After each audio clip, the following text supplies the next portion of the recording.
No surprise here. I thought he was bad. I'll put him in a D-. He had a couple decent plays. He, as usual, had one really, really nice play. That's the kind of thing he does, usually once a game, occasionally twice. This time once. He had a couple plays in between that weren't too bad. He was pretty shifty in the pocket. He's agile. This is a decent one to Bond on third down where he threw it over. It went a little crazy where they were like, he makes a great decision to throw it over. And I'm like, oh, what are you talking about? There was nobody in front. He's running clearly open behind him. Why would he not throw it to the guy? I don't know. Mm-hmm. Sometimes these people drive me nuts in the booth. But, solid play. As far as Shadeur Sanders' performance, like you were saying, kind of a bad performance. It seemed like it was going to be a really good performance after that first half or so. He had a lot of really nice in-rhythm, mid-range throws, I thought. He had that really nice throw to Cedric Tillman, which was an excellent throw. Really nice touch on that deep ball, which is something we've discussed before. When he has a little bit of time, even sometimes when he doesn't have time, he can put some really nice touch on a deep ball. But the downsides in this game were just really bad. Those picks were not super favorable. I mean, yes, he had that pick that was not really his fault. You have that tipped ball, but then at the same time, he throws that one that went right between the Steelers' hands.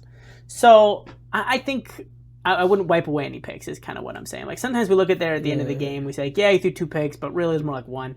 But if you give me an overall grade, I think the numbers actually work out because he also had some bad throws that maybe should have been picked. So I think it worked out. And then you asked me about on my overall grade. The fact I'm not giving him an F is a little bit generous though because he threw 2 picks, right? Yeah. He had one that was dropped, and then another one where the only touchdown of the game was a touchdown pass that should have probably been picked, at the very least knocked away. Yeah, the Steelers defender just not spazzing out. I don't know what he's doing out there. He's having a grand old time chasing butterflies, but that ball is easily knocked away. That ball is picked off 90% of the time, and the other 9.9% of the time it's knocked away. And somehow that 0.1% a guy caught. Good for him. That was lucky. That was lucky. And look, we'll say when if he has a good play, we'll say he has a good play. That was not actually a good play. It was a little deceptive. But that was not what was supposed to happen. You look back at the replay and you can see that is not good. And then later on, that duck ball cost him, right? Because Jared Jeudy gets picked off in front of him when he just lobs it up there and gets picked. That one was horrific. That pick was okay. That one, it just made me think of Deshaun Kaiser. He would do that all the time. He would backpedal and then just launch it into the middle of the field. You can never lob in the NFL. When you slow it down, right, and you rewatch it, you can see what he was thinking. Jerry Jeudy was open. The problem was he wasn't open enough for you to lob the ball 30 feet in the air and then have enough time for it to come down before the defender gets there. You can't just lob it up there. If he was staying in the pocket, right, standing up straight, I'm not saying that it was his fault that he wasn't. No, I get what you're saying, yeah. But if he was, yes, Jerry Jeudy would have been open. You just dart that ball right to him. But for that kind of a throw, you got to have nobody within 15, 20 yards of you. Right, for that play, you don't lob you're either nobody's within 20 yards or you're a freak. Josh Allen, Patrick Mahomes, Matthew Stafford, where they can just zip it. Yeah. Even though they're off balance. It can't go this. It You know what I mean? They just have ridiculous arm talent. People with ridiculous, even Cam Ward, although half the time it might be a pick because they'll just go wherever, but he has the ability to do it because they're just the freaks. Yeah.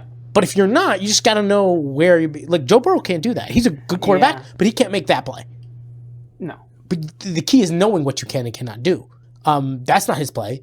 And then again, when you look at that touchdown and then you put it all together, and again, I saw another game where later in the game, teams figured him out and he couldn't do anything. And they started putting their eyes on the quarterback, playing to him, and they started noticing his patterns, and then balls just couldn't get anywhere. They were getting knocked down all the time, nearly picked, all over the place. He just couldn't get anything done anymore. This is not the first time we've seen it. We saw it with the Titans, and then, again, they went to prevent, but until then they did. For a long stretch that they did. We saw, Steelers, we saw it against the Bills. It took them a minute, but then they figured him out. Luckily for us, Raheem Sanders went on a whole drive where he just took them the entire way. Mm-hmm. But they weren't doing anything passing for nearly a whole half there. And for the whole game, they scored 13 points. It wasn't like they won, but... Not the Bills game. Oh, I'm sorry. You're going back one. I'm sorry. No, I'm sorry. I was going through multiple games. Okay, my bad. But I'm saying the Bills game, they stalled, and then Raheem Sanders came in and just kind of had a great drive. Right. Thank God for that. But the passing offense wasn't doing anything, and the Bills do not have a good defense. So it's you look at these, and it's just, right now, his leap next year would have to be huge. Yeah. Because what I'm seeing is when teams get a little used to him, they are putting him away. That only gets worse over time. Teams go through an offseason. You're the starting quarterback. They look at the tape coming in. They have a game plan for you at the beginning of the offseason. They take notes. They spend a lot of time in the offseason through the whole season. And they will take little notes. And if you haven't taken a huge progressive step, they are going to deck you. Mm-hmm. That is not sustainable. So, yeah.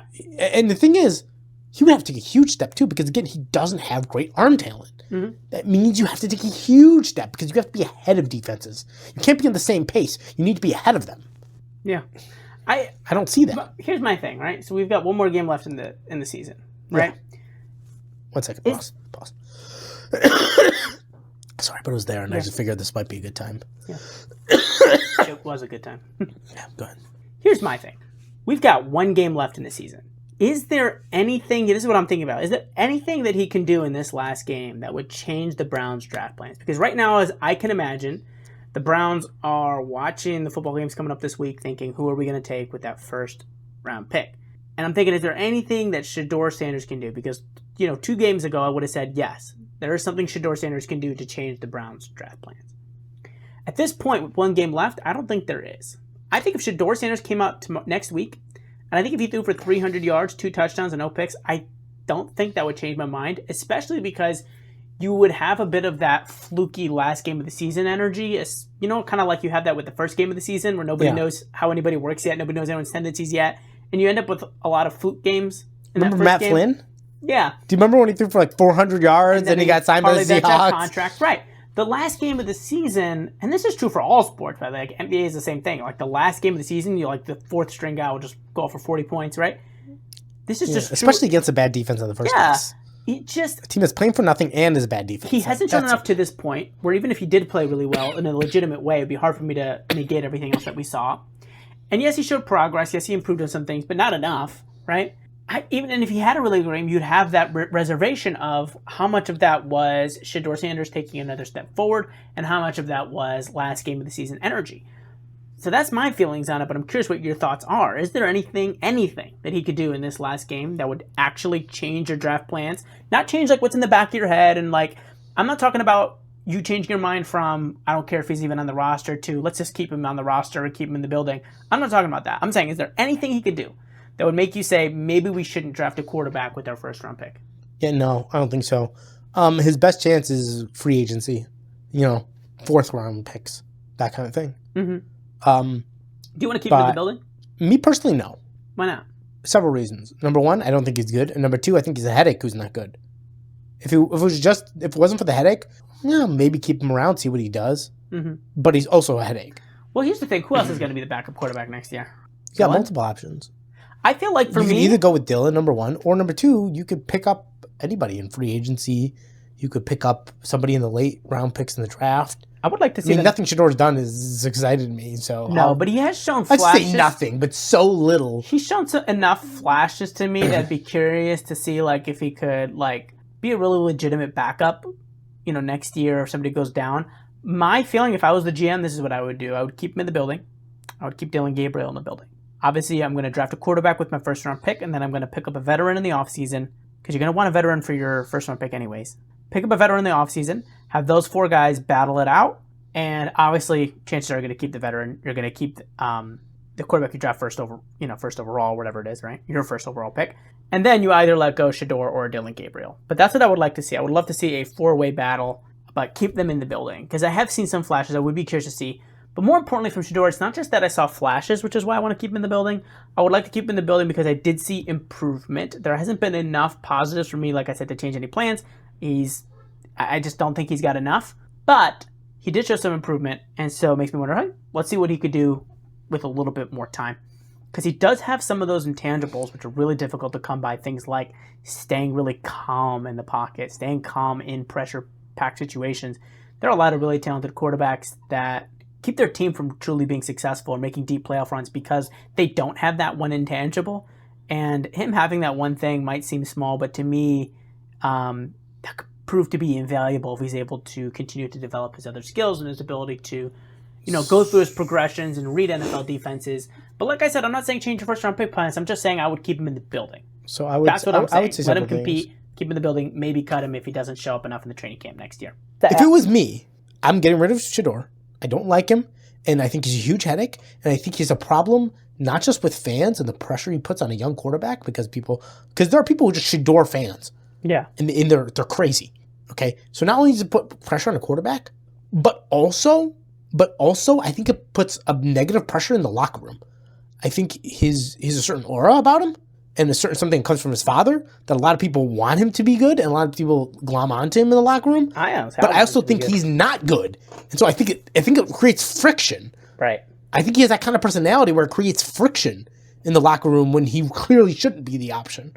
And don't forget, at Alabama, people went nuts when they were trying to play Ty Simpson over was it Jalen Hurts? Mm-hmm. Was it? No. Jalen Hurts was a long time Not ago. Jalen Hurts. I'm so sorry.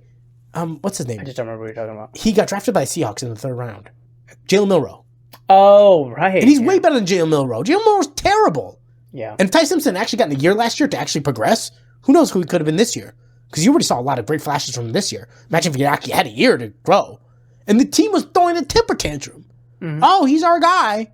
And don't get me wrong, they like him. That's wonderful. Good for Milroe. I'm sure he's a wonderful fellow, but he sucks.